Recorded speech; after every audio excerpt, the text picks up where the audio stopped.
애청자 여러분 안녕하십니까. 2015년 5월 5일 어린이날 정범구의 생방송 오늘입니다.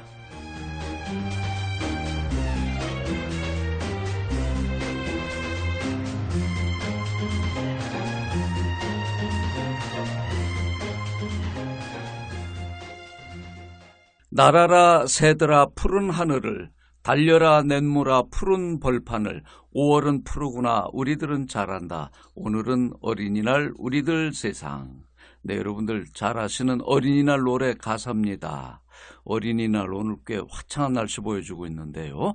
어린이들에게뿐 아니라 이제는 우리가 두고 온 아니면 잊고 있던 어린이 시절을 되돌아보는 그런 날이 될 수 있기를 빕니다. 오늘은 이원규 시인이 전해주는 지리산 통신과 함께 어린이날 특집으로 보내드리는 서혜성의 문화탐험 준비되어 있습니다. 잠시 후에 뵙죠.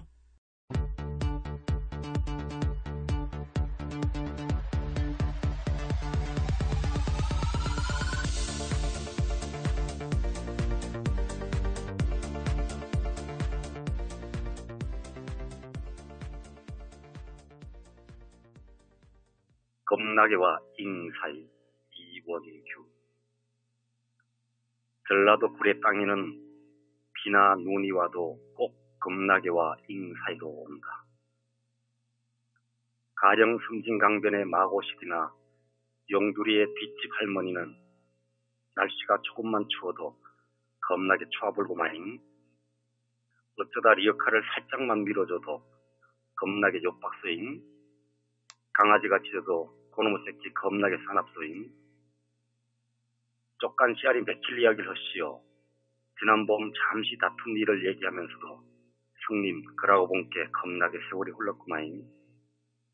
구전 일 좋은 일도 겁나게와 잉사이. 여름 모기 잡는 잠자리 때가 낮게 날아도 겁나게와 잉사이로 날고, 텔레비전 인간 극장을 보다가도 금세 새끼들이 짜 안에서 숫자까잉 눈물 훔치는 너무나 인간적인 과장의 어법. 내 인생의 마지막 문장, 후공이라도 비문을 쓴다면 꼭 이렇게 쓰고 싶다. 그라제 겁나게 좋았지라잉. 네, 이원규 시인 오랜만입니다. 네, 예, 오랜만입니다. 네, 겁나게와 잉 사이. 이 시의 제목이 그렇죠. 예. 아, 정말 겁나게. 그 지리산이라는 게 저 화개장터 쪽에서 올라가자면 전남 구례군과 경남 하동군이 바로 이렇게 만나는 데죠. 서로 마주치고 있는. 예. 그러니까 거기 가면 전라도 말도 들을 수 있고 경상도 말도 들을 수가 있는 데인데요. 예, 그렇죠. 화개 쪽에는 섬진강 반이 중간을 잘라서 강 건너는 전남 구례. 강 중간의 안쪽은 경남 하동. 그렇습니다. 네. 그러니까 겁나게와 잉 사이는 주로 구례 쪽에서 들으신 얘기겠군요. 그렇죠. 예. 할머니가 써주십니다. 아, 그래요? 아, 겁나게와 잉 사이. 이걸 이 전라도 말을 또 경상도 사람이 하니까 또 그런 대로 특별한 맛이 발음이 좀 잘 안 되죠. 예. 오늘 지금 구례 하동이 쪽은 녹차철인가요? 지금 한참 녹차잎을 따고 덮고 하죠. 아, 그렇습니까? 예. 그러면 뭐 그런 관련된 뭐 축제 같은 것도 있겠네요. 예, 이제 녹차를 다 듣고 이제 하고 하면 5월 22일에서 25일까지가 이제 하동 야생 녹차 축제를 합니다. 아하. 예. 그전에 이제 이 농사꾼 차 재배 농가들은 지금은 비 오는 날 빼고는 거의 밤을 새다시피 하죠. 지금은 뭐 저 찻잎을 따는 때인가요? 아니면 덮는 때인가요? 그날 차잎을 따면 그날 밤에 다 겪어야 됩니다. 하루를 지나면 안 되고요. 또 비가 오는 날은 따지 못하거든요. 물기가 너무 많아서. 네, 어제 같은 비 오는 날은 하루 쉴 수가 있고. 그 외에는 한 달 정도 4월 20일 전후부터 5월 20일까지는 한 달 정도는 사람들이 손이 다 익을 정도로 막 집중력으로 1년치 농사를 이제 다 마무리해야 되거든요. 네. 그런데 그 하동은 축제 이름이 야생차 문화축제라고 하는데요. 차라는 게 다 야생차 아닌가요? 어떻게 이해를 해야 되나요? 요즘은 이제 뭐 제주도나 보성 같은 데는 그 이제 재배 형태가 강하죠. 밭에다가. 하동도 일부 재배하는 곳도 있지만 거의 산비탈에 아주 비탈에 옛날처럼 자라고 있어서 야생 녹차 이미지가 강하죠. 하동 야생 녹차 축제라고 합니다. 그러면 이 야생 녹차는 뭐 사람이 인위적으로 뭐 비료를 준다든가 이런 거 안 하고 키우나요? 거의 뭐 농약은 안 치는 거고요. 네. 이제 유기농 비료 같은 거는 주기도 합니다. 아하. 그리고 이제 산중에서 자라는 것들은 그대로 두는 것이고. 네. 이 녹차의 역사가 이제 신라 때 김대령 공이 당나라 유학 갔다가 사진으로 갔다가 오면서 가져온 거라 하거든요. 예. 그 시베지가 이제 상계사 밑에 있고요. 역사가 한 1200년 가까이 돼가지고. 하동 그쪽에 차 역사가 그렇게 오래된다고요? 예. 네. 뭐 시베지의 논쟁은 좀 있습니다만은 구례 쪽은 화엄사 앞이다. 상계사는 상계사 밑이다. 또 경남 사천에서는 우리가 먼저다. 이런 말이 있긴 합니다만은. 사천까지도. 네. 예. 달빛 아래서 차를 마시는 그런 행사도 있다면서요? 섬진강 달빛 차회라고요. 네. 축제 기간 중에 해왔는데 올해도 할지는 모르겠습니다만은 아주 섬진강 평사리 백사장 모래밭에 찻자리를 깔고 달밤에 그거 참 분위기 기가 막힌 있네요. 풍경에 찻자리가 있습니다. 차 마시는 걸로 시작해서 술자리로 갈 가능성이 상당히 높아 보이는데. 뒷풀이는 거의 그렇게 가지고 가야죠. 그렇습니까? 달빛 아래서. 네. 녹차 재배하고 그 재배 역사가 오래됐다면 그 차 명인들 같은 분들도 계시지 않겠어요? 예, 이제 상계사 쪽은 우리 기장행보학교의 조현옥 선생 아버님, 네. 어머님 조태현 김복순가라고 제일 먼저 녹차를 대중화시킨 분들은요. 예. 일반인들이 녹차를 잘 모를 때 일부 선인들이나 도인들이 먹던 거였는데 일반인들은 감비약으로 먹었거든요. 곱불차 이래가지고. 저 녹차를요? 예, 녹차를 옛날부터 그렇게 먹어왔었는데 그것을 이제 일반 대중하게 전파한 분이 조태현 선생입니다. 예. 그래서 조태현 가가 상계사의 일원에 있고요. 예. 따님이 대를 이어서 김복순 여사의 대를 이어서 조현옥 선생이 하고 있고. 예. 그 외에 또 이제 상계제다, 화계제다에서 녹차는 인구가 굉장히 많습니다.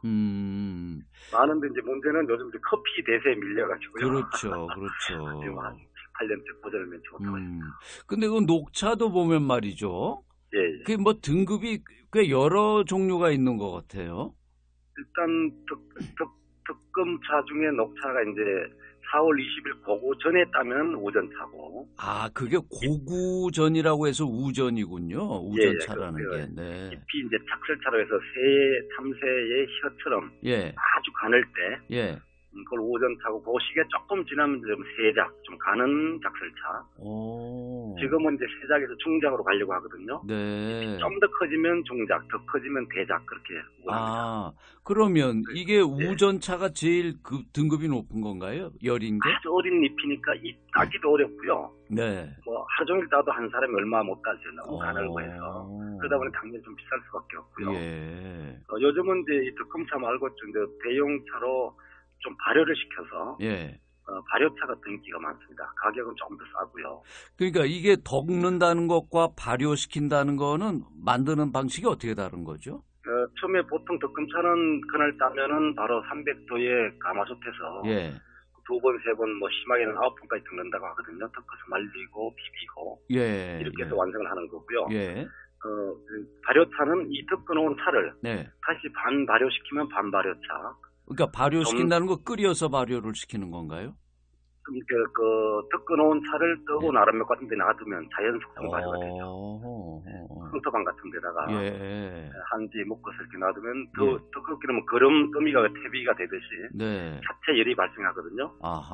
그렇게 된 뒤에 나온 게 이제 발효차라고 하는데 발효차는 좀 구수하고 일반인들이 녹차를 잘 모르는 분들도 편하게 마실 수 있는 거죠. 발효차가 요즘 더 인기가 많습니다. 그렇습니까? 근데 가격은 보통은 덕금차가 더 비싼 거 아닌가요? 예, 오전 세작이 좀 비싸고요. 중작 대작은 비교적 좀 싼데 발효차급입니다. 그래서 누구나 편하게 마실 수 있는 건 발효차가 좋습니다. 발효차, 그래요. 이건 뭐 현장에 가서 한번 구경하고 마셔보는 게 제일일 것 같아요. 지난번 언젠가 말씀해 주셨는데, 이제 귀농한 분들이 구례 하동에 많이 계시는데, 구례 쪽에는 연극 귀농하셨던 분들로 연극팀도 만들어졌다면서요? 극단 마을이라는 연극 단체인데요. 국립극단 수석 배우를 했던 이장직 씨가 이제 총연출을 맡고요. 이 팀들이 이제 귀농자들, 원주민들, 또 어린 학생들. 올해도 벌써 5회 정기 공연을 했습니다. 그 한 작품을 가지고 하나요? 아니면 매번? 아니, 우리는 또 새로운 작품 우리 읍내란 제목. 그 창작극인 것 같네요. 네, 창작극이고요. 네. 그 제목이 구례 우리 읍내란 제목을 했는데 네, 지난주 일요일 날 끝났거든요. 아, 벌써 끝났습니까? 공연이 계속 많은 사례가 일어났습니다. 시골에 사는데. 그럼 공연장은 어디를 써요?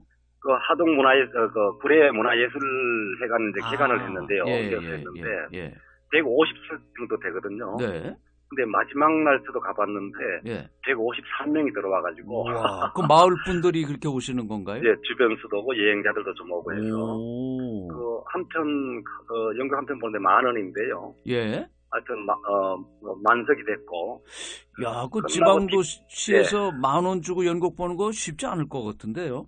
그렇죠. 예. 그런데도 그렇게 많이 와주시고 그리고 뒤풀이에서 또 배우들도. 네. 너무 기쁘고 들뜬 나머지 우리 총연출 맡은 우리 이상직 배우가 그 봉투에 10,000살의 봉투를 배우들에게 출연지라고 조연출한테 돌렸는데 10,000원씩 10,000살에로 봉투를 돌렸는데 안에 1,000원짜리 한 장씩 들었더라고요. 그래요?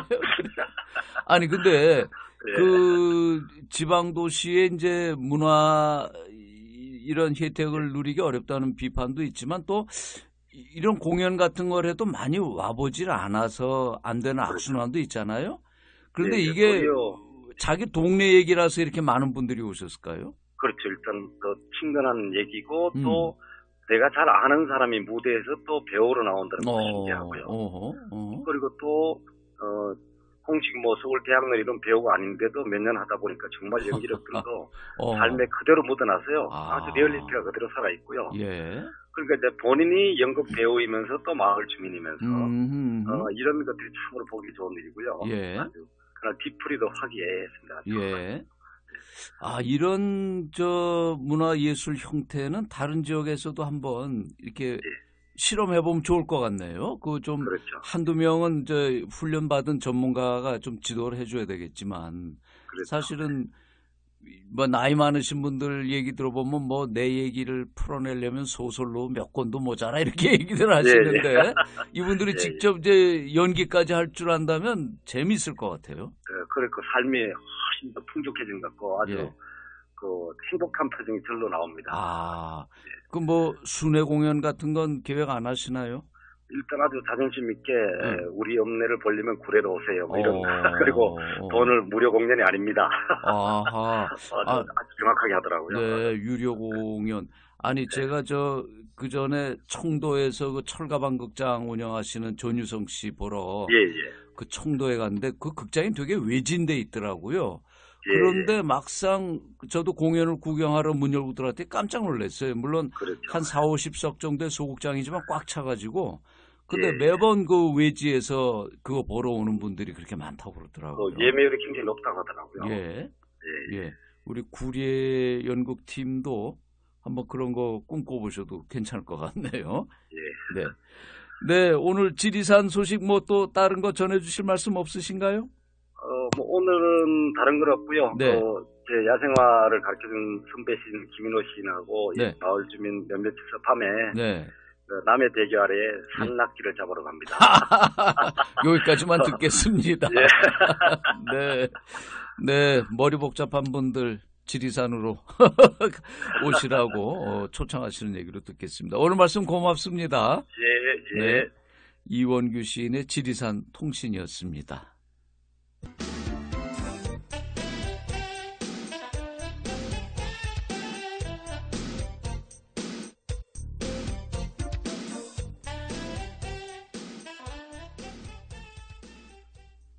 네, 서혜성의 문화탐험, 오늘도 문화탐험가 서혜성 선생과 함께합니다. 어서 오십시오. 네, 안녕하셨습니까? 네, 오늘 어린이날이라 그냥 어린아이들 있는 집안에서는 오늘 놀이공원도 가고 저 벌써 백화점에도 어린이 코너는 며칠 전부터 바글거렸다고 그러더라고요. 예, 그렇죠. 그러니까 이제 크리스마스와 더불어서 이 시즌 상품 같은 것이 되어버렸죠. 사실은 크리스마스는 예수가 이 땅에 오신 일 될 테고 어린이날도 마찬가지로 원래 뜻은 그런 것이 아니었는데 백화점 삐끼 비슷한 5월 5일은 네, 오늘이 바로 그런 날이 되고 말았죠. 오늘은 어린이날 우리들 세상. 네네. 그런데 그 노래도 해방 된 뒤에 만들어진 거거든요. 그런 건가요? 네네. 원래는 노래가 1925년도에 만들어졌었는데요. 원래는 노래가 뭐랄까 좀 더 씩씩했다고 할까요? 그리고 지금 어린이날 노래는 좀 뭐랄까 자기 만족적 측면이 강합니다. 그런데 그때 당시 어린이날 노래의 취지는 사실은 뭔가 좀 더 주체를 반듯하게 세우는 그런 것이었거든요. 재미있게도 사실은 이제 그 노래 부르시니까 생각나서 하는 얘기인데 우리가 그 노래 가사 리듬을 빌렸었거든요. 그 당시에는 많은 리듬을 빌렸었지 않습니까? 사사조가락에다가. 그게 조지아 행진곡이라고 하는 그 미국 음악이거든요. 미국 남북전쟁 때 이제 조지아로 가는 사람들이 만들었던 워크라는 사람이 만든 음악인데요. 그 사람들이 이제 그 노래 해석을 할 때 YMCA 야구가 같은 데서 빌려왔다 그러는데 그거는 좀 오해인 것 같고요. YMCA 야구가에서도 그 가락을 썼지만 사실은 그보다 훨씬 더 이전부터 신흥학교가 가사라든지 독립군가에 많이 사용되었던 가락이었습니다. 올드랭 사인과 더불어서 우리 민족이 가장 빚진 가락이 있다고 한다면 이 조지아 행진곡입니다. 그 조지아 그러니까 무슨 얘기냐면 독립군들이 많이 부르는 가락에다가 얹힐 땐 뜻한 바가 있지 않습니까? 어린이날 노래를 사실 그때 작곡 능력이 없어서 작곡 안 한 건 아닙니다. 그거보다는 사실 사람들이 흔히 부를 수 있는 그 익숙한 가락이 얹음으로써 누구나 쉽게 따라 부르고자 하는 것이 그 큰 목적이 있었다. 이 조지아 행진곡이라는 건 그러면 저 북부군이 남쪽으로 진격하면서 그런 노래인가요? 그때 항구에서 떠나서 조지아로 들어가는. 근데 나 지금 서혜성 선생의 그 얘기를 들으면서도 머릿속으로 야, 저 양반은 어떻게 저런 걸 다 알고 있지? 그게 참 여전히 궁금합니다. 그런 방송 못합니다. 아니 그러면 우리가 지금 어린이날이 5월 5일인데 다른 나라에서도 어린이날을 이렇게 하는 데가 많은가요? 몇몇 나라가 있고요. 대부분 나라는 사실 없습니다. 따로 없고. 왜냐하면 아동 인권이라고 하는 개념이 이미 상승했기 때문일 것입니다. 아마도요. 다른 나라 어찌 보면 어린이날이 소중하지 않은 날이 빨리 왔으면 좋겠습니다. 그렇죠. 어린이도 동등한 주체로서. 그러면 지금 우리가 5월 5일을 어린이날로 지키는데 이거는 언제부터 이런 건가요? 그러니까 원래 어린이날은 사실 5월 1일이었습니다. 아, 그래요? 네네. 일제강점기에서 1923년도에 만들어졌는데요. 어린이날이 처음? 우리는 흔히 이제 그 방정환이 어느 날 문득 어린이날을 만든 것처럼 그렇게 돼 있지 않습니까? 글쎄, 그렇게 많이 알죠. 그렇게 전혀 그렇지 않고요. 사실 어린이날을 만들기 위해서 1923년 초반부터 많은 사람이 논의를 했습니다. 최소한 40개 이상의 단체, 당시 우리들 요즘 말로 하면 시민단체입니다. 그 당시 시민단체랑 곧 항일단체입니다.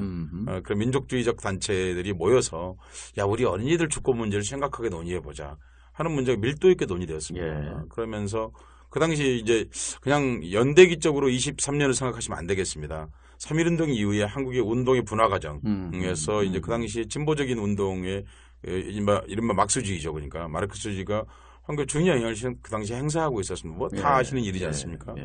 그런 단체들이 모여서 민족주의 단체들과 양대 단체들이 모여서 많은 논의를 거친 다음에 5월 1일을 이 어린이날로 하자. 5월 1일을? 1일.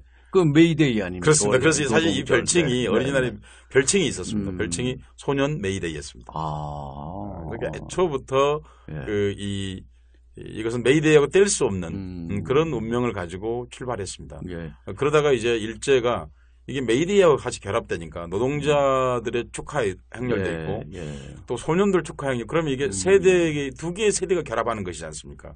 거기에 대해서 총독부 경찰이 계속해서 눈독을 들이고 있었고 거기에 압력을 행사했습니다. 그런 과정에서 이제 5월 5일로 이전을 하게 되었습니다. 그런데 5월 5일은 사실은 칼 마르크스의 생일날입니다.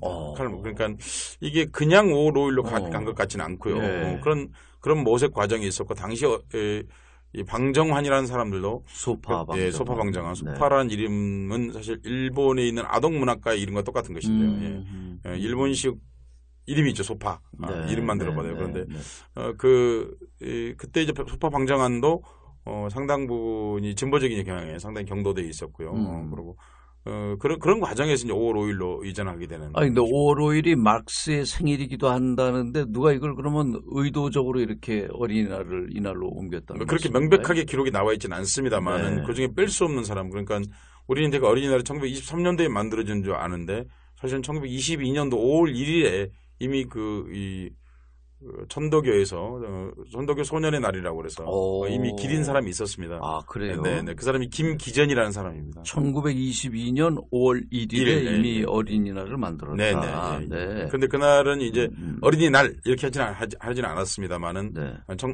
그 천도교 소년단을 천도교라는 것은 동학을 얘기하는 거죠. 네. 네. 그리고 그날을 기렸습니다. 예. 그리고 나중에 어린이날 만들고 그 뒤에 어린이날을 이끌어가는데 방정환과 더불어서 가장 결정적으로 기여한 사람은 김기전이라는 사람입니다.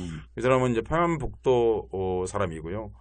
그리고 이 집 아버지가 동학의 그 일대의 중요한 대접지였습니다. 네. 그리고 동학의 학교를 다녔고요.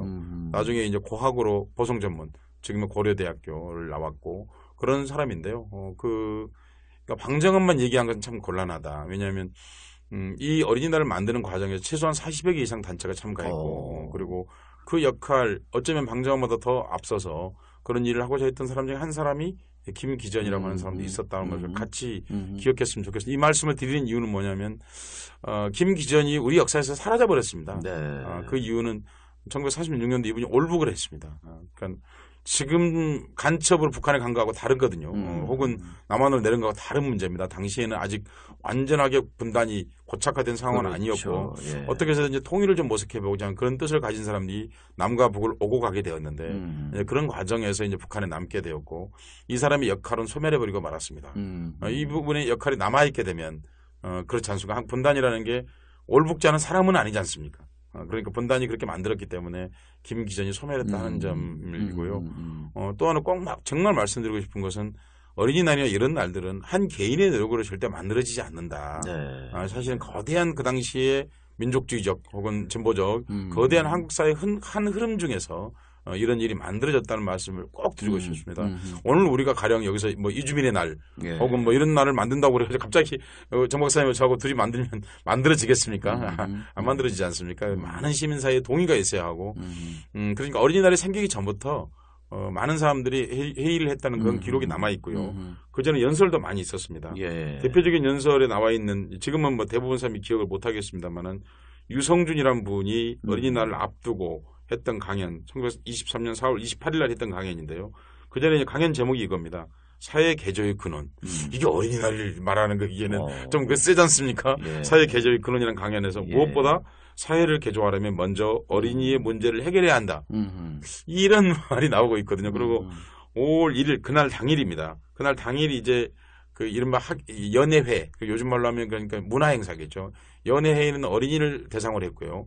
그리고 그날 저녁에 있었던 행사는 강연이었는데 어른을 대상으로 한 것이었습니다.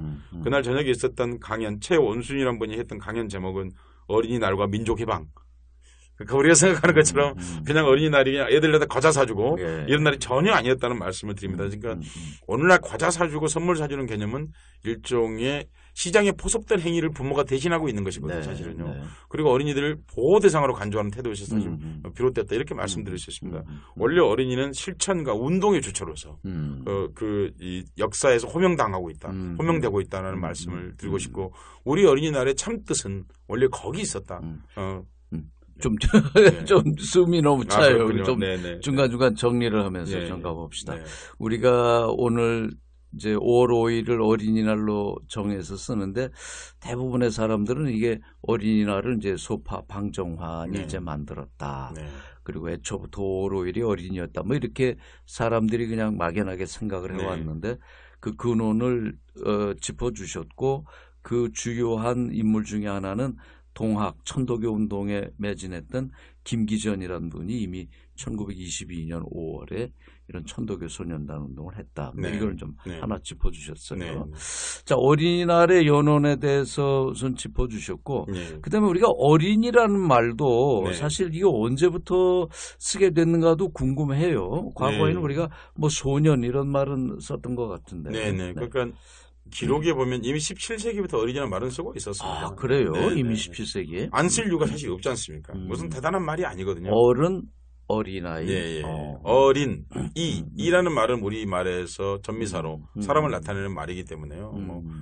그 뜻을 굳이 안 썼을 리는 없는데 오늘날 같은 역사적 개념, 근대적 개념을 가지고 시작한 것은 그리고 대중화시킨 것이 방정환이다. 이렇게 말씀드리는 게 맞겠습니다. 예. 예. 제가 이제 이 방송을 하기 위해서 다른 자료를 좀 찾아봤더니 동아일보의 초기 동아일보 발행됐을 때 이미 어린이라는 말이 사용되고 있었습니다.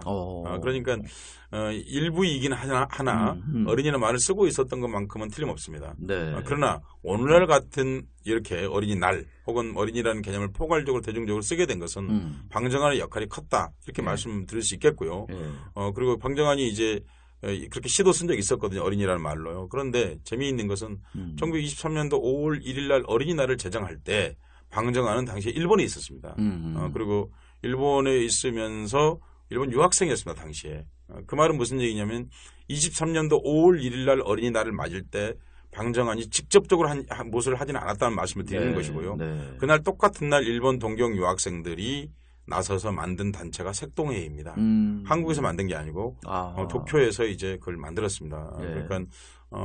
그러니까 어린이날이라고 하는 말이 혼자서 만들어졌다기보다 당시에 민족주의적 태도 그리고 순 한글을 써보자 한 그런 취지가 당시 운동이 있었거든요. 그러니까 우리나라 날 중에서 한글날과 더불어서 순 한글을 쓰고 있는 어린이날이라는 그리고 중간에 의가 안 들어있는 어린이의 날이 아니라 어린이날. 거의 모두 저축의 날, 향토예비군 의 날 다 이러는데 안 들어있는 순 한글로 되어 있는 그래서 정말 빛나는 이름이다. 네. 어린이날이란 말과 한글날 두 개 그런 점에서 민족주의적 태도가 깊이 반영되어 있다고 이렇게 말씀드릴 수 있겠습니다. 순 우리말이라는 점에서 정감이 있고요. 네. 그런데 이제 어린이라는 말을 할 때 많이 얘기하는 게 과연 어린이의 그 연령 적용이 어디까지냐. 특히 이제 요새 뭐 청소년이란 말도 청소년을 과연 몇 살까지를 청소년으로 할 거냐.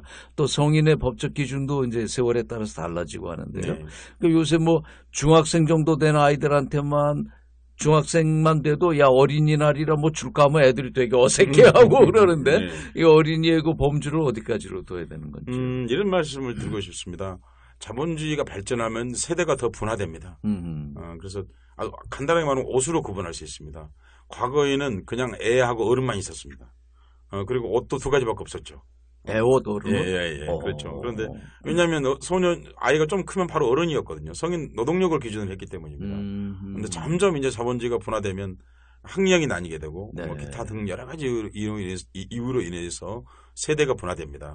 그 당시에 소년이라는 개념 혹시라도 여러분 최남선이 만든 그렇지 않습니까? 최남선이 소년. 굳이 얘기하면 그 최남선이 1907년 이강수가 만들었던 잡지가 소년이라는 잡지지 않습니까? 그러니까 그 세대 개념으로서 어린이 개념은 이미 등장하고 있는 것이거든요. 그런데 그 당시 소년은 여러분 혹시라도 어린이라고 생각하시면 큰일 납니다. 사실은 그 당시 소년이란 말은 썼으나 그 당시 젊은이란 뜻이었습니다. 그러니까 그 잡지에 실려 있는 내용이 혹시 이게 유치원 아동을 대상으로 한 게 아닌가 전혀 그렇지 않습니다. 그 내용이. 그러니까 그 내용을 조금만 들춰보시면 아실 텐데 그렇지 않습니다. 그러니까 소년은 청년이라고 생각하시면 되겠습니다. 방정환이나 기타 사람들이 생각했던 어린이들도 오늘날 어린이 개념보다는 좀 더 확장된 개념입니다. 그러니까 어린이 대 지금보다는 더 나이가 많은 중학생 정도까지 포섭할 수 있는 그런 정도의 나이이고 그리고 여기에 어린이날에 그 당시 선언이 들어있는데요. 그 선언에 들어있는 중요한 내용이 소년 노동, 유소년 노동 금지입니다. 이게 아주 중요한 말이죠. 그러니까 단지 무슨 어린이가 있기 때문에 축하하자 이런 뜻이 아니고 그들로부터 그걸 억압적 노동으로부터 분리시켜내는 그런 것들이 그 안에 들어있다는 점도 같이 생각하셔야 되겠습니다. 그러니까 오늘날 우리가 어린이날에서 선물 주는 날이 아니라 그보다 중요한 어린이의 권리를 생각한 근대적인 인권선언적 개념에서도 사실 인권운동가들도 어린이날이 갖고 있는 원래 참뜻 같은 것들을 깊이 생각할 필요가 있겠다는 생각을 하게 됩니다. 그렇게 본다면 일단 어린이날 운동의 연장선상에서 어린이 헌장 뭐 이런 것도 나온 거로 봐야 되는 거 아닌가요? 그 당시 선언이 있었습니다. 어린이는 뭐 굶어서도 안 되고 교육받아야 되고. 유엔에서 얘기하고 있는 아동에 대한 그 규정의 그 내용하고 그 당시 1923년도 우리가 선언했던 내용의 근본적인 큰 차이는 없습니다. 당시에 그러니까 한국의 그 지식인들이 어린이 해방이라는 관점을 기본적으로 인간 해방적 관점에서 바라봤고요. 그 인간 해방 관점을 통해서 사회적 해방, 나아가서 민족 해방의 주체로서 어린이들을 생각했던 거고요. 아주 거칠게 구어체로 말하자면 아이들부터 잘 길러야겠다는 겁니다. 잘 길러서 그 아이들이 민족 해방의 주체로 나서게 하는. 그러니까 어린이날을 만들던 그날 있었던 강연 제목이 어린이날과 민족해방이겠지 않습니까? 네. 그러니까 어린이를 민족해방의 중요한 씨앗으로 보았고요. 앞으로 장차 그렇게 성장해야겠다고 봤던 것이죠. 어린이날을 단순히 그 상품화의 대상, 뭐 유희화의 대상으로 볼 게 아니라 이게 사회운동의 한 갈래로 이게 시작이 됐다. 네. 이걸 봐야 된다는 그렇습니다. 말씀이고요. 네. 자, 어린이 또는 어린이날 얘기를 하다 보니까 이 어린이가 사회운동의 일환으로 등장했다는 말씀을 하시니까 네.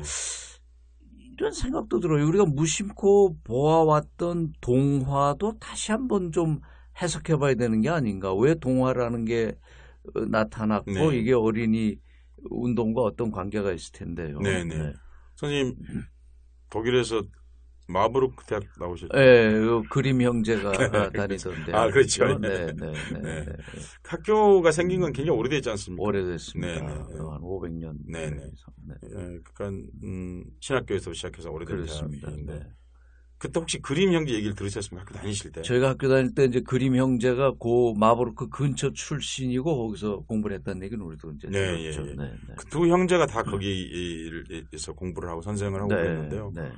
그 그림 형제는 독일어의 의문법을 정리한 사람이거든요. 그러니까 그 말은 굉장한 사람이죠, 정말로요. 독일의 의문법을 정리. 그런데 그런 과정에서 이분들이 했던 일 중에 하나가 그 독일에 유통되고 있는 게르만 민족들에게 유통되고 있는 이야기를 모으는 일이었습니다. 네. 그 이야기는 사실 중세에는 어린이만을 위한 이야기는 존재하지 않았습니다. 그리고 그런 건 불가능했습니다. 그러니까 그러려면 우선 아동이 부모로부터 분리되어 있어야 됩니다. 그리고 그렇게 대상화될 수 있는 상황이 존재해야 되거든요. 네. 불가능했죠. 그런데 당시에 아동에 대한 관심보다는 사실은 그 독일의 당시 상황이 1806년에 그 나폴레옹이 독일을 점령하지 않습니까?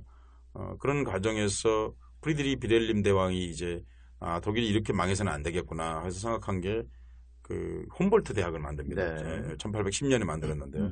이것이 이제 대학만으로 출발한 근대 대학의 시작이라고 보고 있습니다. 왜냐하면 신학과 그리고 정치학으로부터 완전히 자유로운 대학을 만들어낸 근대 대학의 기점으로 보고 있는데 지금 베를린에 가시면 베를린 프라이 대학이 있고 베를린 훔볼트 대학이 있는데 프라이 대학은 2차 대전 이후에 만들어진 그렇죠. 대학이고요. 네. 훔볼트 대학 제가 지금 독일에서 박사하신 분 앞에서 예. 얘기하고 있습니다. 뭐 훔볼트 대학이 어떤 대학이냐 뭐 간단하게 말씀드리면 칼 마르케스가 나온 대학이죠. 그런데 이제 그런 것처럼 이제 좀 그럴 무렵에 민족주의적 그 의식이 굉장히 강해졌습니다. 독일에서요. 그래서 독일 민족어를 하나로 융합하는 그런 과정의 노력이 필요하겠다. 아까 제가 말씀드린 것처럼 그림 형제들이 독일어에 대한 전공자였기 때문이죠. 그것을 일종의 표준어 운동 같은 거겠죠. 그러니까 이야기를 같이 읽으면 동일한 유사한 생각을 하게 되지 않습니까? 그래서 그 두 형제가 직접 모으지는 않았고 사실은요. 네. 거의 대부분은 여러 사람의 도움을 받아 편지로 받았습니다. 편지로 받아서 그 헤센 지역에 있는 주로 그 헤센 지역에는 프랑스 쪽에서 건너온 그 이민자들이 많았습니다. 그렇습니다. 예. 그래서 근데 그 이민자들이 주로 가톨릭 쪽이 아니고 개신교도들, 프로테스탄트들이 주로 건너와 있었는데 그분들이 프랑스에서부터 가지고 온 많은 이야기들이 독일 사회에 유통되고 있었습니다. 예. 그래서 원래 독일 사라와 그런 얘기들을 하나로 묶어서 그 하나의 이야기책을 만들었습니다. 그 당시에는 초판본에는 그림이 없었고요. 1812년인데요. 그래서 어린이와 가정을 위한 이야기, 그러니까 킨더 운트 하우스 메시엔이라고 하는 책 한 권을 냈습니다. 그 뒤로 물론 수백 번의 그 뒤에 이제 새가 거듭 교정된 서본이 나왔고요. 그런데 그 이야기가 사실은 동화는 놀랍게도 태어난 날이 딱 있습니다. 1812년에 딱 태어났습니다. 그 탄생 연도가 있다 이거예요. 그렇습니다. 그럼 한 200년 됐네요. 예, 202년, 3년 이 정도 역사를 가지고 있습니다. 그러니까 그러면서 기성 어른들 사이에 유통되고 있던 이야기들을 아이들에게 맞게끔 초판본은 그러지 않았고요. 초판본은 내고 나서 욕을 많이 먹었습니다. 이게 그 메르시엔이라고 하는 하우스 메르시엔이라고 하는 걸로 하기에는 뭔가 좀 어색하다. 그런 요구가 있으면서 이제 그림도 들어가고 이야기가 이제 좀 더 순치되는 형태를 취하게 됩니다. 그래서 오늘날 우리가 알고 있는 그림 동화가 출현하게 된 것이죠. 근데 이게 그림 동화들을 보면 우리 이제 나중에 큰 다음에 생각해 보면 이거 어릴 때는 그냥 뭐 동화라고 읽었는데 큰 다음에 보면 동화라고 하기에는 조금 잔혹하고 그로테스크한 게 많잖아요. 네, 사실입니다. 헨젤과 그레텔이라든가 네네. 이제 로트케핀 빨간 모자 이런 예, 것들은 보면 좀 잔혹하다 싶을 정도로 그런데요. 왜 네. 그런 걸까요? 사실은 이 그림 형제들이 이 이야기를 쓴 게 아니고 그림을 모았는데요. 네. 거기에 다수 나오는 얘기가 그 계모 이야기입니다. 그래요. 기모는 뭐 백설공주에서부터. 네네. 네. 그 중세에 왜 이토록 계모 얘기가 많이 나올까? 이야기의 설정을 일부러 악의적으로 만든 게 아닐까라고 생각이 들 텐데 여러분 전혀 그렇지 않고 사실 그 당시에 근대 초기에 유럽의 아동 사망률이요. 10세 이하의 아동 사망률이 2분의 1이었습니다. 50%. 네, 50% 10살까지 살아남는 애들이 네. 둘 중에 하나. 네네. 네. 그리고 되게 그 아이가 10살이 될 때까지 부모 중에 한 사람, 예. 양부 중에 부모 중에 한 사람이 돌아가셨을 가능성이 5분의 1이었습니다. 당시에는 그리고 모두가 맞벌이였거든요. 그래. 맞벌이란 말을 쓰면 안 되죠. 예. 그러니까 그래서 종교에서는 이혼을 금하고 있었는데 수많은 사람이 이혼을 했습니다. 사별을 통해서요. 그러니까 그 사람들이 재혼을 하지 않고는 애들을 먹여 살릴 수가 없었습니다. 당시에 전체적인 생산력 수준에서 봤을 때. 그래서 그 계모 얘기가 그토록 많은 것입니다. 또 하나는 이 로마 교황이 아예 내린 교시가 아예 있는데요. 만 1세가 되기 전까지는 2세적으로 유럽 네. 한국 나이로는요. 네. 만 1세가 되기 전까지는 아이를 옆에서 재우지 마라.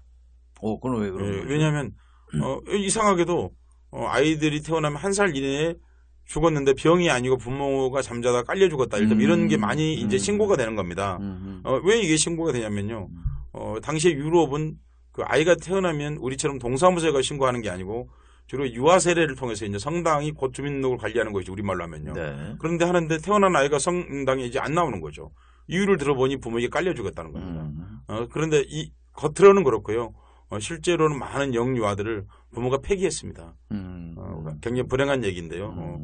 왜냐하면 부모들도 키우기 힘드니까. 네, 부모들 먹고 네. 살기. 그러니까 헨젤과 그레텔에 나오는 얘기는 실제였습니다. 나중에 20세기 후반에 어떤 학자가 한 10여 년에 걸쳐 집요한 탐구 끝에 헨젤과 그레텔에 나온 얘기가 역사적 사실이었다는 것을 밝혀냈습니다. 아예요. 그러니까 부모가 유기했고, 네. 그러니까 그런 과정들이 실제 있었다는 겁니다. 그러니까 당시 너무 가난했기 때문에. 근데 헨젤과 그레텔에는 애들을 버리는 부모만 있는 게 아니라 그 애들을 잡아먹는 마녀가 나오잖아요. 네네네. 근데 거기서 그 마녀는 이제 실제 역사적 사실에서는 그 제빵 기술을 훔쳐가고자 하는 사람. 이 그렇게 했다는 건데요. 그 이야기는 좀 바꾼 거죠. 이제 그 헨젤과 그레텔에 나오는 마녀는 빵 기술을 훔쳐가려는 그렇게 마녀로 만들었습니다. 빵 기술을 가지고 있는 사람이 숲에 도망가서 빵을 구웠어요. 그 빵 기술을 훔치고 싶은 사람이 있었습니다. 그 사람이 그 사람을 마녀 재판에 실제로 해부했습니다. 2번에 걸쳐 해부했는데 그 여자가 가까스로 살아남았습니다. 그러니까 그래서 사실은 그 그림 동화의 많은 부분에서 죄를 짊어지고 있는 사람은 메브리코 할머니죠. 마녀라는 네, 거죠. 네. 참 지금 생각하면 기가 막힌 일이지만 사실 그 그림 동화는 우리에게 주는 교훈이 많다고 생각합니다. 그림 동화 제대로 읽기 같은 걸 좀 해볼 필요가 있죠. 마녀에게 사실 죄가 있는 게 아니지 않습니까? 그런데 그런 인종차별적인 요소, 인종보다 골상차별적인 것들이 그 안에 노골적으로 반영되어 그것도 있습니다. 이제 설명이 필요한데 네. 골상이라고 얘기했지만 이제 마녀는 되게 보면 메브리코죠. 네네. 또 괴테의 파우스트에 나오는 그 메피스토텔레스도 그 메브리코고 네네. 이제 메브리코가 이제 인종학적으로 유태인들을 이제 상징하는 그런 네. 거기도 하죠. 네. 그러니까 이 마녀라는 거는 유럽의 특히 독일의 이제 동화에서 계모 못지않게 필수 주연 인물의 하나고. 네. 그런데 이 마녀는 사실 유럽 중세사를 설명할 때 문화사를 설명할 때 빼놓을 수가 없지 않습니까? 그렇습니다. 마녀 네, 재판, 네. 카톨릭이 그걸 네. 통해서 자신들의 권력을 유지 강화하고. 네, 네. 다시 한번 정리해서 이 동화 속에 왜 메브리코 마녀가 꼭 등장하는 건지 그건 어떤 의미를 갖는 건지. 예, 두 가지 의미를 말씀드릴 수 있겠습니다. 네. 지금 정 박사님께서 말씀하신 그 자기 사회 내에 있는 문제를 가장 힘없는 사람에게 되돌림으로써 그 모순에 대해서 지배 권력에게 잘못이 없다고 하는 것을 타인에게 전가시키는 지금도 한국에서 많이 있는 일이지 않습니까? 서혜성 선생의 글 쓴 거를 내가 그대로 인용하면 네. 어린이를 진짜 산채로 잡아먹는 건 가난이었지만 네. 그 책임을 동화에서는 마녀에게 네. 돌린다. 네, 네. 실제 어린이를 잡아먹는 건 가난이었지 않습니까? 대부분은 부모가 잡아먹었죠. 직접 먹었다는 게 아니고요. 네. 부모가 유기했다는 거죠. 그런데 그 책임을 사회적 모순을 타인에게 전가시키는 것이었습니다. 또 하나는 사실은 이런 말 드리면 끔찍합니다만 완벽하게 가난한 사람은 마녀가 된 적이 없습니다. 왜냐하면 마녀 재판에는 일단 재판에 기소가 되면 그 재판의 기소 이후에 수사, 고문 그리고 나중에 화형에 처해질 때까지 모든 비용을 마녀가 대야 했습니다. 사전에 먼저 대야 했기 때문에 아주 가난한 사람은 그래서 그 유럽에서 나온 유명한 말인데요. 마녀 사냥 때요. 피해서 황금을 채취한다고 그랬습니다. 그러니까 그리고 그 마녀 사냥 때문에 고용되는 사람이 최소한 100명 이상이었습니다. 예. 그렇게 일종의 고용 창출도 되었습니다. 그리고 대부분 마남은 거의 없는데요. 또 하나는 젊은 마녀들은 옷을 벗긴 채로 대개 일주일 정도 광장에 쇠사슬을 채우고 묶어놔서 구경거리로 삼았습니다. 그렇게 여러 가지의 그 효과를 냈던 거죠. 그러니까 마녀 사냥이라고 하는 것이 그 중세의 자기 모순을 개선시킨 다른 사람에게 떠돌리는 그런 일뿐만 아니라 그게 뭐 알기 쉽게 설명하면 뭐 조금 자기 의견하고 다르거나 복잡한 걸 얘기하면 뭐 종북으로 몰아붙이고 하는 거 뭐 이런 걸 우리가 또 마녀 사냥이라고 하는 거죠. 예, 그리고 대중에 굉장히 흥미거리로 만들었다는 겁니다. 그냥 그치는 것이 아니고 그 말씀을 제가 꼭 드리고 싶습니다. 오늘날도 왜 그 빨갱이 혹은 뭐 종북 이렇게 얘기할 때 그런 흥미거리를 만드는 거하고 좀 유사하다. 그러니까 정작 고통을 당하는 사람은 이를 말할 수 없는데 그 괴로워하는 것조차도 흥미거리를 만드는 거하고 같은 것이다고 말씀드릴 수 있겠습니다. 예. 그 마녀 재판은 이제 독일 유럽에서도 그 중세 사회사 문화사를 연구하는 사람들한테 주 연구 대상이지 않습니까? 네. 그 에드와르드 푹스인가요? 그 네. 중세 그 사회사를 쓴 풍속의 역사요. 풍속의 역사도 보면 마녀 재판 중에 뭐 여러 별의별 이유를 뭐 말 같지도 않은 이유를 다 들어서 마녀 재판을 하는데 이런 재판 방법도 있더라고요. 마녀는 이게 뭐 밧줄을 꽁꽁 묶어서 강물에다 던졌을 때 깔아앉지 않고 떠 있으면 마녀가 되는 거예요. 네, 그런데 대부분의 사람은 당연히 묶였으니까 깔아앉아서 죽는데 죽으면 마녀는 아닌 게 밝혀지지만 죽는 거고 네. 깔아앉지 않으면 마녀로 잡혀서 화형을 당하고 오늘날의 상식과 우리들의 그 지식으로 보면 도대체 받아들여질 수 없는 일들이 그 시기에는 그게 상식으로 통했다는 거죠. 지금 정 박사님 말씀 이제 그 되게 마녀를 측정하는 10가지 정도 방법이 있었습니다. 네. 그중에 첫 번째가 이제 물에 빠뜨려서 건져 나왔을 때 그런 마녀라는 거거든요. 저 혼자 나오면요. 지금도 그런 일이 많이 있는데요. 그 중앙정보부가 오랫동안 했던 일 중에 하나가 간첩이 아닌 걸 입증해야 되지 않습니까? 간첩이 아닌 걸 입증하지 못하면 간첩인 거거든요. 그러니까 뭐 그거하고 큰 차이가 사실 없는 거죠. 그러니까 그런 식의 그 권력이 그런 식으로 그 대중을 관리하고 자기들의 모순을 타인에게 전가시키는 방식은 고대사의 이래로 지금까지 사실 크게 바뀐 적은 없었다고 생각합니다. 예. 오늘날에도 그런 일이 있다고 저는 생각합니다. 그런 점에서 마녀 사냥이라고 하는 그 부분은 우리 사회가 정말 성찰적으로 바라볼 필요가 있겠다. 하물며 골상학적으로 유럽 사람들이 그러니까 얼굴에서 이제 메브리코가 나오는 이유는 사실 약간 추운 곳에서 공기의 통로가 길어야 되기 때문에 메브리코가 나오는 것이거든요. 그러니까 코를 지나는 우리 정 박사님도 코가 크시잖아요. 그러니까 그게 좀 더 굽어지면 이제 메브리코가 되는 건데요. 흔히 이제 유럽에서 디나르 알프스형이라고 그렇게 말합니다. 그러니까 디나르 알프스 지역이 이제 날이 좀 춥고 그러니까 그런 것들이 특징적으로 발견된다는 것이죠. 그런다고 해서 알프스에만 이게 있다는 뜻은 절대로 아닙니다. 그렇게 이름을 붙였다는 것이죠. 그러니까 이제 그런 하물며 그 진보주의자라는 칼 마르크스조차도 골상학적 태도를 취했거든요. 사람들에 대해서. 그만큼 인식의 한계를 벗어나지 못했다는 뜻을 말씀드리는 거죠. 그런데 중세에는 더구나 말할 수가 없었던 거죠. 사실은 오늘날 이렇지 않습니까? 우리가 그 현상수배 전단을 보면서 너무 쉽게 저 사람 참 범죄형이다. 우리가 무슨 이유로 그렇게 말하는지 모르지만 너무 쉽게 말하는 걸 우리 스스로도 느끼지 않습니까? 뭔가 범죄형이 있다고 느끼는 태도가 우리 안에 감춰져 있다고 생각합니다. 그 당시에 마브리코에 대한 생각이 그랬을 텐데요. 정말 우리가 이런 것들은 극복해야 될 문제라고 생각합니다. 편견, 고정관념 이것이 또 얼마나 그 당하는 사람에게는 정말 잔인하게 이게 작용하는가 하는 걸 마녀 사냥 예에서도 알 수 있다는 거죠. 네. 이게 우리가 오늘 어린이날 얘기에서 시작을 해가지고 이제 마녀사냥으로 얘기를 끝냅니다. 이래서 이 시간 코너 제목이 이게 문화 탐험인 것 같아요. 처음에 동굴 입구에 섰을 때는 이게 어디로 이어지는지 알 수가 없는데 끝나는 지점에서는 또 새로운 걸 보게 됩니다. 네, 서혜성의 문화 탐험. 선생님 한 가지만 말씀드리고 예. 싶습니다.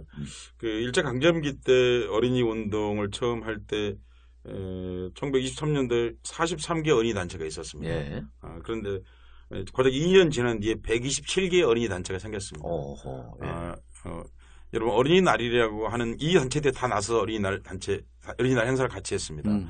그때 어린이날의 그 취지는 이 아이들이 커서 정말 민족의 동량 그리고 민족 해방에 가장 앞장서는 사람이 되기를 바라서 어린이날이 만들어졌습니다.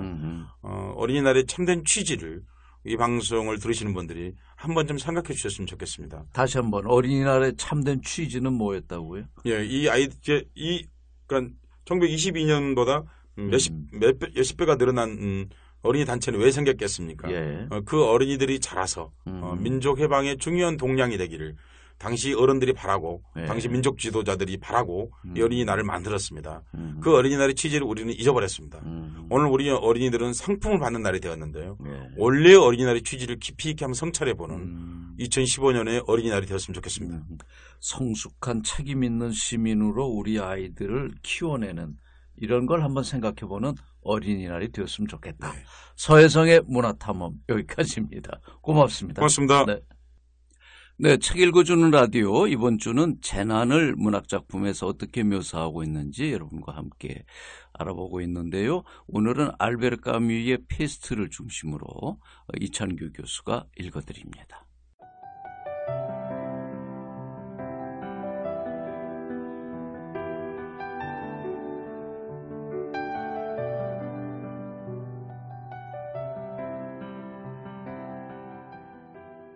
안녕하세요. 이찬규입니다. 오늘도 전염병이라는 재난을 다룬 알베르 까뮈의 페스트 중에서 몇 명의 사람들, 이를테면은 의사, 교회의 신부, 공무원 등이 페스트에 걸려 죽어가는 아이를 지켜보는 장면을 들려드리도록 하겠습니다. 읽어드리도록 하겠습니다. 의사는 어린애가 신음하고 있는 침대의 받침대를 힘껏 움켜쥐고 있었다. 그는 어린 환자에게서 눈을 돌리지 않고 있었는데 어린애는 갑자기 몸이 빳빳해지면서 다시 이를 악물고 허리깨가 약간 패이면서 천천히 사지를 벌리는 것이었다. 군용 모포 아래 벌거벗은 작은 몸에서 털실 냄새와 시큼한 땀 냄새가 올라오고 있었다. 어린애는 차츰차츰 축 늘어져서 팔다리를 침대 한가운데로 모으더니 여전히 눈을 감고 입을 다문 채 숨소리를 죽인 채로 숨만 더 가빠진 듯 싶었다. 의사 리우는 봉사 직원인 타루의 시선과 마주쳤다. 타루는 외면을 했다. 몇 달 전부터 그 무서운 병은 사람을 가리지 않았기 때문에 그들은 이미 애들이 죽는 것을 수없이 보아왔다. 그러나 그들이 이날 아침처럼 그렇게 시시각각으로 고통스러워하는 광경을 따라가면서 살펴본 적은 아직 한 번도 없었다. 그런데 물론 그 죄가 없는 아이들에게 가해지는 고통이 그들에게는 언제나 변함없이 그 실체로서만, 즉 하나의 용납할 수 없는 스캔들로만 보이는 것이었다. 그러나 적어도 그 전까지는 이를테면 추상적인 격분을 느끼고 있었을 뿐이었는데, 왜냐하면 죄 없는 어린애가 그렇게도 오랜 임종의 고통을 느끼는 모습을 똑바로 바라본 일이 한 번도 없었기 때문이었다. 어린애는 마치 위장을 누가 잡아 뜯기라도 하는 듯 가냘픈 신음소리를 내면서 다시 몸을 구부렸다. 어린애는 한참 동안 그처럼 몸을 접은 채 마치 그의 연약한 뼈대가 휘몰아치는 패스트의 광풍에 꺾이고 신열이 끊임없이 반복되는 바람에 삐걱거리듯 오들오들 떨면서 경련과 전율로 흔들거리고 있었다. 그 돌풍이 지나가자 몸이 약간 풀리고 열이 물러가면서 축축하고 도끼 있는 모래사장 위에다가 헐떡거리는 그 아이를 내던져 놓는 것이었는데 편안히 쉬고 있는 그 모습이 벌써 주검과 같았다. 타오르는 듯한 열의 물결이 세 번째로 또다시 밀려와서 그의 몸이 약간 솟아오르는가 싶더니 어린애는 몸을 바싹 다시 오그렸고 전신을 태워버릴 듯한 불꽃의 공포에 질려 침대 밑바닥으로 파고들었다가 담요를 걷어차면서 미친 듯이 고개를 저었다.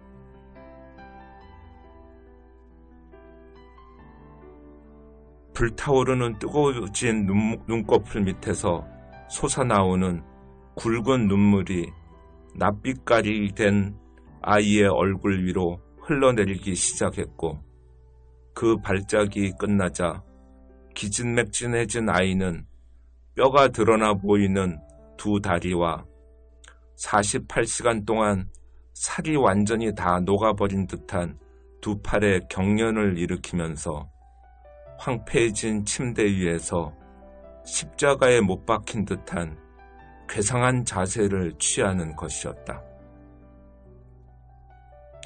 교회 신부 파눌루는 벽에 기댄 채 어딘지 약간 맥이 풀린 듯이 보였는데 아이를 바라보며 그때 들릴까 말까한 소리로 이렇게 말했다. 기왕 죽는 거라면 다른 사람보다 더 고통을 겪는 셈이겠지. 의사 리우가 갑자기 교회 신부에게로 몸을 돌리고 말을 하려고 입을 벌리다가 그만두었는데 자신을 억제하려고 애를 쓰는 빛이 역력히 보였다.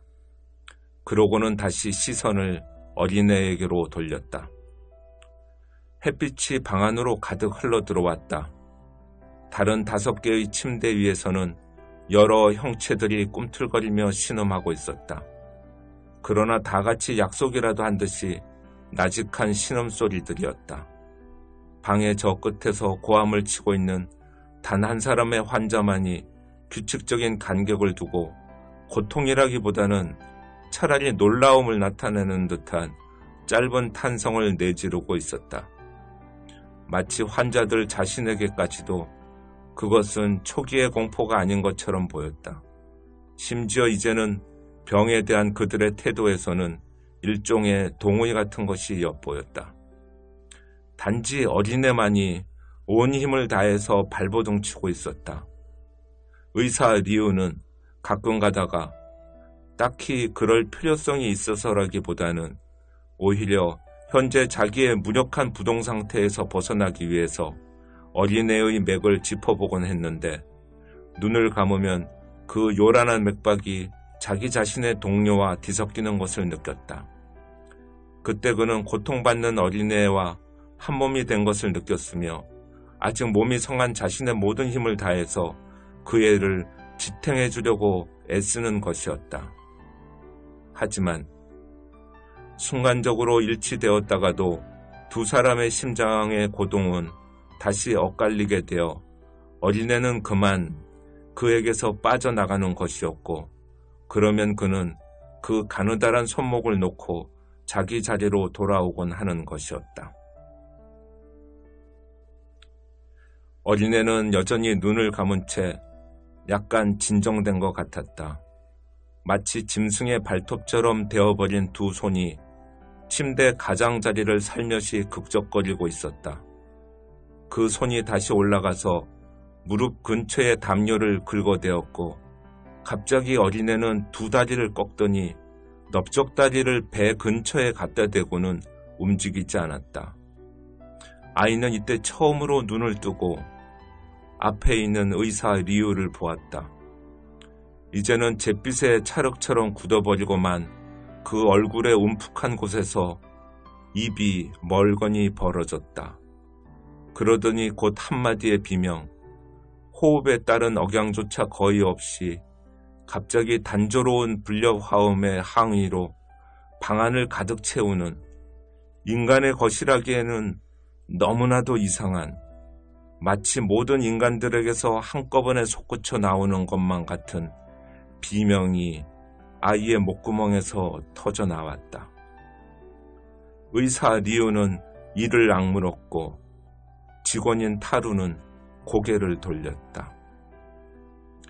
교회 신부 파눌루는 병 때문에 까맣게 타버린 채 모든 시대의 비명으로 가득 차 있는 그 어린애의 입을 바라보고 있었다.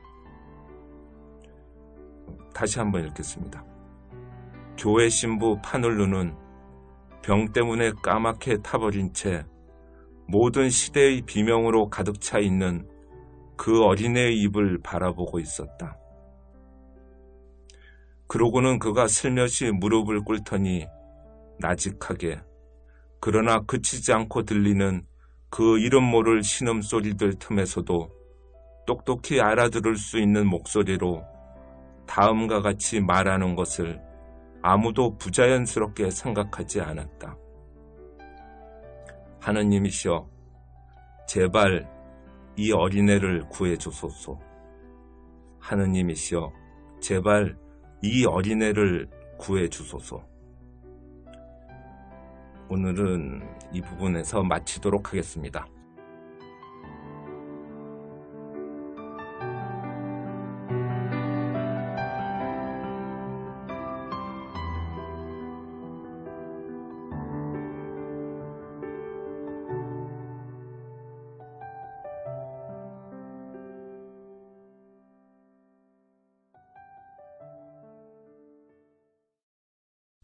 우리가 잘하면 나라의 일꾼, 손잡고 나가자 우리 서로 정답게.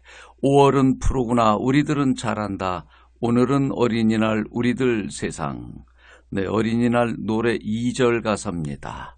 어린이들에게 오늘만이 아니라 1년 365일 그들의 세상이 될 수 있기를 빕니다. 정봉구의 생방송 오늘은 여기까지입니다. 안녕히 계십시오.